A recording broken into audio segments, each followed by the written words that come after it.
نا وہ زلزلہ آ گیا گلبرگ میں کہ نہیں یہ بات درست نہیں ہے، یہ قرآن کا یہ مطلب نہیں ہے۔ نماز کی رکعتیں کتنی ہیں؟ نماز کی ایک رکعت ہے تو اس کے اندر سجدے 2 کیوں ہیں؟ سجدہ 1 ہونا چاہیے۔ اب یہ کون کرے؟ تو کہا، فرمایا گیا عبداللہ چکرالوی صاحب نے کہ قرآن میں آتا ہے وَأَمْرُهُمْ شُورَىٰ بَيْنَهُمْ، آپس میں بیٹھیں اور مشورہ کریں۔ تو مشورہ کریں کہ ایک سجدہ ہونا چاہیے یا 2، صبح کی رکعتیں 2 ہونی چاہیے یا 4، عشاء کی کتنی ہونی چاہیے، وہ جو مشورہ ہے نا وہ کیا جائے۔ یعنی نبی کریم صلی اللہ علیہ وسلم اگر فرمائیں کہ صبح کی 2 سنتیں ہیں، 2 فرض ہیں، وہ نہیں، جو وہ امرہم شورا بینہم، کہاں کی کہاں بات جو ہے نا وہ چلی گئی، نعوذ باللہ من ذالک۔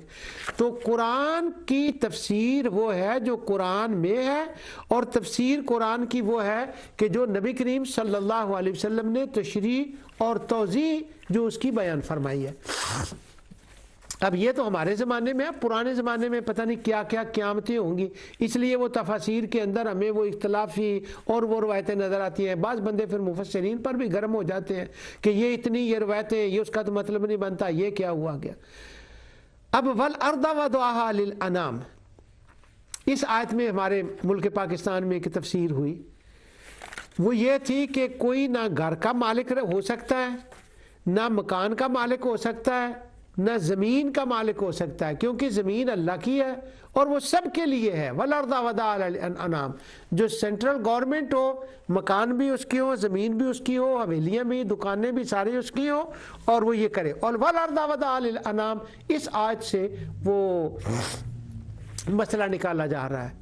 یہ آیت کس کانٹیکسٹ میں آئی ہے؟ وہ تو اس کانٹیکسٹ میں آئی ہے کہ اللہ تعالیٰ خالق ہے، اس نے کیا کیا انسانوں کے لیے بنایا ہے، وہ جو پچھلی بار پروگرام میں نے کہا، وہ تو وہ مسئلہ زیر بحث ہے، اور یہاں پر اس کو جو ہے نا وہ کیا کا کیا جو ہے نا وہ بنا دیا گیا ہے۔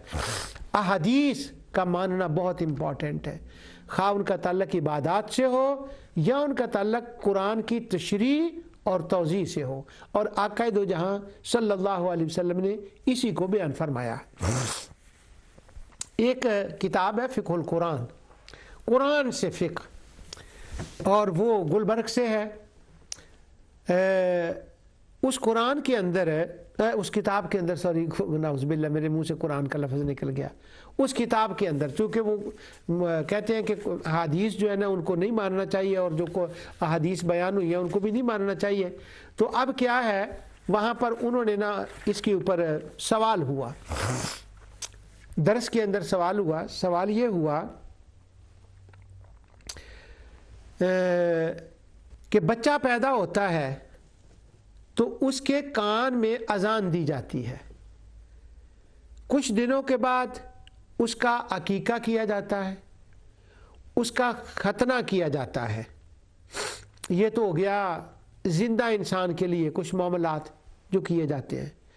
جب انسان فوت ہو جاتا ہے اس کو کفن دیا جاتا ہے، 2 کپڑے ہوتے ہیں سفید، اس کے اندر اس کو ایسے کیا جاتا ہے، کفن دیا جاتا ہے، اس سے پہلے اس کو غسل دیا جاتا ہے، اور پھر اس کو قبر کے اندر دفن کر دیا جاتا ہے۔ تو کیا یہ کفن اور غسل دینا اور لوگوں کا قطاروں میں کھڑے ہو کر جنازہ پڑھنا، یہ الحمدللہ قرآن کے حساب سے اس کا کیا ہے؟ قرآن اس کے بارے میں کیا کہتا ہے؟ کفن، غسل، اس کے بارے میں کیا کہتا ہے قرآن؟ اور اس کے پہلے کپڑے اتار دیں اور وہ ایک نیا کفن جو ہے نا وہ پہنا دیں۔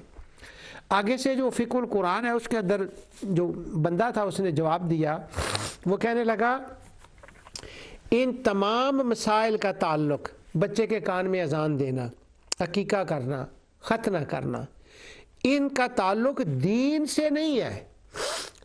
اگر ختنہ کرنا ہوتا تو قرآن میں کوئی آیت آتی، عقیقہ کرنا ہوتا تو قرآن میں کوئی آیت آتی، کان میں اذان دینی ہوتی تو قرآن میں کوئی آیت آتی، اگر مردے کو مرنے کے بعد غسل دینا تھا تو قرآن میں کچھ ہوتا، کفن دینا تھا تو وہ پوری چادروں کے بارے میں قرآن میں کچھ آتا، وہاں تو آیا ہی نہیں۔ کیوں نہیں آیا؟ اس لیے کہ یہ دین کا مسئلہ ہی نہیں ہے، یہ اسلام کا مسئلہ ہی نہیں ہے، یہ قرآن کا مسئلہ ہی نہیں ہے۔ پھر کس کا مسئلہ ہے؟ تو وہ جواباً لکھتے ہیں کہ اصل میں ہر معاشرے کے کچھ اپنے رسم و رواج ہوتے ہیں، تو یہ ایک معاشراتی سوسائٹی کا مسئلہ ہے۔ تو اگر کسی سوسائٹی کے اندر ہے یہ بات پھیل گئی ہے یا انہوں نے خود فیصلہ کر لیا ہے کہ ہم نے بچہ پیدا ہو تو اس کے کان میں اذان دینی ہے، اگر معاشرے نے اس کو قبول کر لیا ہے تو وہ امرہم شورا بینہم، تو اگر انہوں نے اکٹھے ہو کر فیصلہ کیا ہے، آپس میں طے کر لیا تو بس ٹھیک ہے، اس کو کریں۔ اور اگر عقیقہ کرنے کا فیصلہ کر لیا ہے تو وہ کریں، کیونکہ سوسائٹی کا مسئلہ ہے، ختنے کا بھی سوسائٹی کا مسئلہ ہے۔ اور وہ جو روایات آتی ہیں ان پر تو خیر ان کے تبصرے ہیں کہ وہ تو ٹھیک نہیں ہے، اسی طرح وہ ہے۔ تو یعنی یہ معاشرتی مسئلہ ہے، یہ رواج ہے، اس کے کرنے میں کوئی حرج نہیں۔ واہ! سلطان الواعظین حضرت علامہ مولانا ابو نور محمد بشیر رحمت اللہ تعالی علیہ، انہوں نے ایک بار خطاب فرمایا، اس وقت میں نے یہ اصل فقہ القرآن میں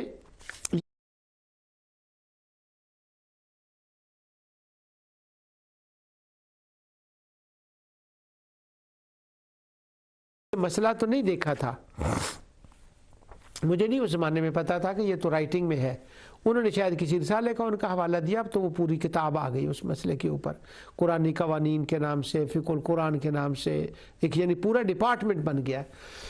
اچھا، تو مولانا ابو نور رحمۃ اللہ علیہ نے اسی بات کے اوپر انہوں نے ایک تبصرہ فرمایا۔ تبصرہ انہوں نے یہ فرمانے لگے کہ اس کا مطلب یہ ہوا کہ یہ دینی چیزیں نہیں ہیں، یہ چیزیں ہیں معاشراتی، اگر کوئی کر لے تو تب بھی ٹھیک ہے، اگر نہ کرے تو تب بھی ٹھیک ہے۔ تو چلو بچے کے بارے میں تو رہ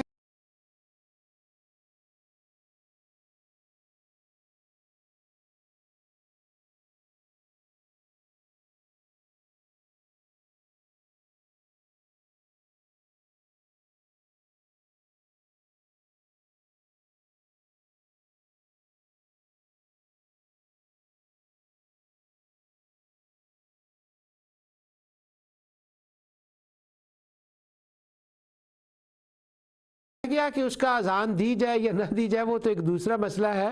تو اگر بندہ فوت ہو جائے تو کپڑے بھی چینج نہ کرے، شوز بھی لگے رہے، اسی حالت میں قبرستان میں لے جائیں اور دفن کر دیں تو عالم برزخ میں کو حرام مچ جائے کہ ایک وہ بندہ آیا ہے کہ جو معاشراتی مسائل کو الگ رکھتا ہے، دینی مسائل کو الگ رکھتا ہے، ایک ماڈرن میت جو ہے وہ تشریف لائی ہے۔ اس لیے یہ درست نہیں ہے۔ اسلام نے، دین نے، آقا دو جہاں صلی اللہ علیہ وسلم نے ہمیں ایک پورا اپنی سیرت مبارکہ سے لقد کان لکم فی رسول اللہ اسوۃ حسنہ، آقا دو جہاں صلی اللہ علیہ وسلم نے اسوہ حسنہ ہے ان کی زندگی مبارکہ میں، اور وہ جو کچھ انہوں نے بیان فرمایا وہ چیزیں سبحان اللہ ایک زندگی کے اندر حسن پیدا کرتی ہیں، اور وہ عین نیچرل چیزیں ہیں، اور اس وقت تو ماڈرن دنیا ان چیزوں کو ثابت کر رہی ہے۔ مثلا اس کی مثال ایک میں دیتا ہوں، بچہ پیدا ہو تو اس کے کان میں اذان کہی جائے، اب وہ اذان کہی جائے، پھر مجھے وہ بات یاد آ گئی کہ یہ جو اہل قرآن تھے عبداللہ چکڑالوی، وہ کہا کرتے تھے اللہ اکبر کہنا شرک ہے، اللہ الکبیر کہنا چاہیے، کیونکہ قرآن میں اللہ اکبر نہیں آتا، علی الکبیر آتا ہے۔ تو جو اللہ اکبر کا تصور ہی نہیں تھا، تسلسل ہی نہیں تھا وہاں پر۔ بچہ پیدا ہو اس کے کان میں اذان دی جائے، اور اس اذان کا اس کی روح کے اوپر اثر ہوتا ہے، یعنی وہ جو اپنے آپ کو قرآن کا دعویٰ کرنے والے لوگ تھے وہ اس کو ایک رسمی سا مسئلہ کہہ رہے ہیں، لیکن احادیث کے اندر آتا ہے، اور آقا دو جہاں صلی اللہ علیہ وسلم کے سامنے کیا چیز تھی۔ کچھ دیر کی بات ہے، یہ پوری اس کے گوگل کر سکتے ہیں آپ اس کو۔ امریکہ میں کسی بچی کا آپریشن ہوا اور اس کو بے ہوش کیا گیا۔ جب وہ بے ہوش ہوئی، 18-20 سال کی بچی تھی، انگریز لڑکی تھی، وہ آپریشن کیا گیا اس کا، تو کچھ دیر کے بعد وہ ہوش میں آئی، جب وہ ہوش میں آتی ہے تو آتے ہی اس نے اسپانش میں ایک گانا گانا شروع کر دیا. ہوش میں آئی اور اسپانش میں گانا شروع کر دیا. اب وہ امریکہ کی رہنے والی ہے, انگلش بولتی ہے, اسپانش اسکول نہیں گئی, اسپانش زبان اس کو نہیں آتی, تو وہ اسپانش میں گانا گا رہی ہے. یعنی کچھ لوگ تو ہوتے ہیں نا جنہوں نے اسپانش یا فرینچ یا دوسری زبانیں سیکھی ہوتی ہیں, یہ وہ بچی تھی کہ اس نے دوسری زبان اسپانش نہیں سیکھی تھی, اس کو نہیں آتی تھی, مگر جب آپریشن ہوا اور جب وہ ہوش میں آئی تو اس نے اسپانش گانا شروع کر دیا. اور جب اس نے اسپانش گانا شروع کیا تو وہ محو حیرت سے سب لوگ, اس کے ماں باپ بھی, بہن بھائی بھی, کہ اس کو تو اسپانش نہیں آتی اور اسپانش میں گانا گا رہی ہے. اس نے گانا ختم کیا, ٹھیک ہوا, اس کا آپریشن کامیاب ہو گیا. اب وہ اس بات پہ ریسرچ ہونے لگی, سوچ و غور و فکر شروع ہوا کہ اس نے اسپانش گانا کیسے گا دیا. بڑا اچھا, اب وہ سائنسسٹ تھے, ڈاکٹر تھے, انہوں نے اپنے اعتبار سے کہ اس کے اندر کوئی پارٹ تو ہے, کیا ہوا, کس طرف سے یہ گانا گیا, کیا ہوا, طبی طریقے سے ان کا حق تھا, انہوں نے کیا. اب بعد میں ان کے ماں باپ نے یہ راز کھولا. وہ کہنے لگے کہ بات یہ ہے کہ جب یہ چھوٹی تھی نا, اس وقت اسپین سے ایک کوئی بچی پڑھنے کے لیے اسٹوڈنٹ امریکہ آئی تھی. وہ اسپین سے آئی تھی بچی یہاں پر کچھ کام کرنے کے لیے, وہ یہاں پر آئی تھی پڑھنے کے لیے اسٹوڈنٹس.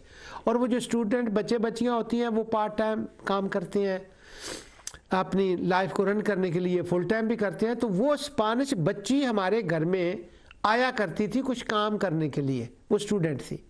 اس وقت یہ ہماری بچی جو ہے یہ چھوٹی بچی تھی. اب جب وہ اس کو اٹھاتی تھی کچھ دیر, بہت لمبا عرصہ بھی نہیں, کچھ دیر, تو وہ اسپانش کے اندر لالا بائی کا ایک گانا اس کو سنایا کرتی تھی. جب وہ اسپانش گانا سناتی تھی اور اس کے بعد وہ چند مہینے یا کچھ دیر رہی, وہ چلی گئی. تو یہ تو اس وقت دودھ پیتی بچی تھی, چھوٹی سی بچی تھی, لیکن اس کے اندر وہ گانا چلا گیا اور کہیں نہ کہیں اس نے سٹے کیا. جیسے ہم بات کرتے ہیں تو ہوا میں چلی جاتی ہے, وہ ہوا میں تو نہیں جاتی, وہ تو اس کا وہاں کہاں کہیں قیام ہوتا ہے. اب یہ ٹی وی کے اندر بات ہے تو پروگرام ہو رہا ہے, ریکارڈ ہو رہا ہے, تو اب وہ جب ہمارا بچہ جو عرفان ہے, جو ہمارا انچارج ہے یہاں کا, جب اس کو آن ایئر کرے گا تو وہ ایئر کے اندر یہ محفوظ ہے ساری باتیں, میری ہی نہیں سب کی ہوتی ہیں. عام بات بھی کریں تو وہ محفوظ ہوتی ہے, وہ آن ایئر ہوتی ہیں, محفوظ ہوتی ہیں. بس یہ ہے کہ اس کو ذرا محفوظ کر لیا جاتا ہے, ہر بات ہی آن ایئر ہوتی ہے. اسی طرح انسان کے اندر بھی ایک سسٹم ہے.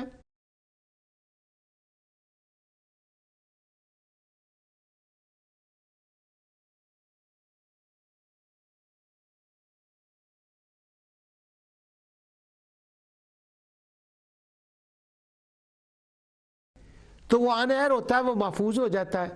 تو وہ محفوظ ہو گیا گانا اس بچی کے اندر جو اس نے بچپن میں سنا تھا, اور وہ یادداشت اس کی چلی گئی, وہ گانا اس کا چلا گیا. اب جب آپریشن کیا ہے تو آپریشن کے وقت اس کی جو وہ اندر والی قوت تھی کسی وجہ سے وہ ایکٹیو ہو گئی.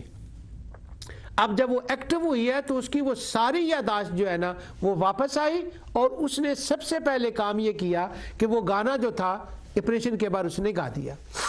اب میں نے یہ جو بات قصہ سنا ہے, اس کا میرے پروگرام ازالہ شبہات سے, ذوق قرآن سے کیا تعلق ہے؟ وہ یہ تعلق بنتا ہے کہ جب وہ ہوا نا تو اس نے ذوق شروع کیا, تو وہ جو ڈاکٹر تھا اس نے اس کے اوپر پھر ایک آرٹیکل لکھا, مجھے اس کا نام اس وقت مستحضر نہیں ہے. اس نے آرٹیکل لکھا, اس نے کہا اس کا مطلب یہ ہے کہ بچپن کے اندر جو بات بچے کو بتائی جاتی ہے وہ اس کے ذہن کے اندر قیام کرتی ہے, وہ ٹھہرتی ہے, اور اس کا اس کے اوپر اثر ہو جاتا ہے. یہی وجہ تھی, واہ, یہی وجہ تھی کہ مسلمانوں کے نبی محمد صلی اللہ علیہ وسلم نے جو طریقہ اختیار کیا تھا نا کہ بچہ پیدا ہو تو اس کے کان میں ان کے مذہب کے مطابق اذان دی جائے, اور وہ اذان ہے اللہ اکبر اللہ اکبر, یہ اذان دی جائے وہ کہا ہی انہوں نے اس لیے تھا کہ تاکہ یہ نو مولود ہے اس کے اندر پہلی آواز جائے تو اللہ کے نام کی آواز جائے اور وہ ٹھہری رہے اور ٹھہری رہے، اگر کہیں گم بھی ہو جائے تو دوبارہ اس آواز کا اتنا اثر ہو کہ کچھ اس کو قوت ملے، وہ کسی وقت بھی ایکٹیو ہو جائے گی۔ اور یہی ہوتا ہے ہمارے ہاں آج کل جو ہمارے بچے یا بچیاں وہ کہتے ہیں اسلام ایسا یہ وہ، تو جب بعد میں بات ہوتی ہے تو وہ آواز ایکٹیو ہوتی ہے، وہ اللہ اکبر کا اثر ہوتا ہے، وہ رہتی ہے۔ تو یعنی بچے کے کان میں اذان دینا یہ حضور نبی کریم صلی اللہ علیہ وسلم کی وہ ہدایت مبارکہ ہے کہ جس کا آج ماڈرن دنیا اس کو تسلیم کر رہی ہے، اور وہ ایک طرف وہ بندے ہیں کہ وہ کہہ رہے ہیں کہ یہ معاشرتی سی بات ہے، یہ حدیث نہیں ہے، حدیثوں کو ماننا تو کوئی اتنی بات نہیں ہے، تو وہ اس کا دوسری طرف چلے جاتے ہیں۔ ان پروگراموں کے اندر میں نے اللہ تعالیٰ کے فضل اور اس کی رحمت اور اس کی عنایت سے یہاں تک بات آ گئی ہے کہ قرآن کریم وہ کتاب ہے اللہ تعالیٰ کی کہ جو پڑھے بندہ اس کا یہ دھیان رکھے، کبھی تو یہ تعریض سے بات ہوتی ہے اس کے اندر، کبھی کنایہ سے بات ہوتی ہے، کبھی حقیقت و مجاز سے بات ہوتی ہے، اور ان کے ماحول کو سامنے رکھ کر بات ہوتی ہے، ان کے محاوروں کے اندر بات ہوتی ہے۔ جب ان باتوں کی طرف بندہ دھیان دے تو قرآن کے پڑھنے کی لذت بڑھ جاتی ہے۔ یہاں تک بات میں لانا چاہتا تھا اللہ تعالیٰ کے فضل و کرم سے، اب وہ بات یہاں تک آ گئی ہے۔ آئندہ پروگرام میں اب وہ جو میرا سارا مقصود ہے نا آگے بات کرنے کا، وہ میں بات کروں گا۔ وہ کیا ہے؟ سورہ اذا زلزلت الارض زلزالہ تو میں ابھی شروع نہیں کروں گا، لیکن اس کے جو متعلقات ہیں نا وہ انشاءاللہ میں اگلے پروگرام میں شروع کر دوں گا کہ وہ صورتیں کیوں نازل ہوئیں، حالات کیا تھے، وہاں کیا باتیں تھیں، وہ اور ان ربہم بیومئذ لخبیر یہ کہنے کی کیا ضرورت تھی، اور پھر ثم کلا سوف تعلمون کی کیا ضرورت تھی، ثم لتسألن یومئذ عن النعیم کی کیا ضرورت تھی۔ وہاں پر میں تفاسیر کے حوالے نہیں دوں گا، روایات کے حوالے نہیں دوں گا، صرف آیتیں پڑھوں گا، لیکن یہ جتنے میں نے اس مقدمے کے اندر باتیں کی ہیں یہ انشاءاللہ وہاں پر ان کی روشنی میں وہ بات کھلے گی، اور پھر میں یہ وہاں پر عرض کروں گا کہ فَأَمَّا مَنْ ثَقُلَتْ مَوَازِينُهُ فَهُوَ فِي عِيشَةٍ رَاضِيَةٍ وَأَمَّا مَنْ خَفَّتْ مَوَازِينُهُ فَأُمُّهُ حَاوِيَةٌ۔ یہ جو میں نے غلطی تو نہیں کر دی پڑھنے میں، استغفر اللہ العظیم۔ اچھا یہ جو باتیں ہیں یہ کیوں ارشاد فرمائی گئی ہیں، حالات کیا تھے، محاورے کیا تھے، ان کا اسلوب کیا تھا، ان کو کیا یہ ضرورت تھی ان کے لیے ان باتوں کی کرنے کی، اس لیے میں نے بڑی دور سے یہ بات لائی ہے۔ اس کے اندر فائدہ یہ ہے کہ بچے بچیاں سننے والے ان کو وہ قرآن کریم کے پڑھنے کے بعض اسالیب سے آگاہی ہو جائے گی۔ یہ جو تعویل ہے کہ اس کا نتیجہ کیا ہے، مقصود کیا ہے اس کا، وہ اور کچھ باتیں جو ہیں وہ انشاءاللہ کھل جائیں گی۔ اللہ سبحانہ و تعالیٰ اپنے فضل و کرم سے، اپنی عنایت سے اگلی بات جو ہے اس کی توفیق عطا فرمائے، اور یہاں تک جو بیان ہوا ہے اللہ تعالیٰ اسے قبول فرمائے۔ وما علیہ الا البلاغ۔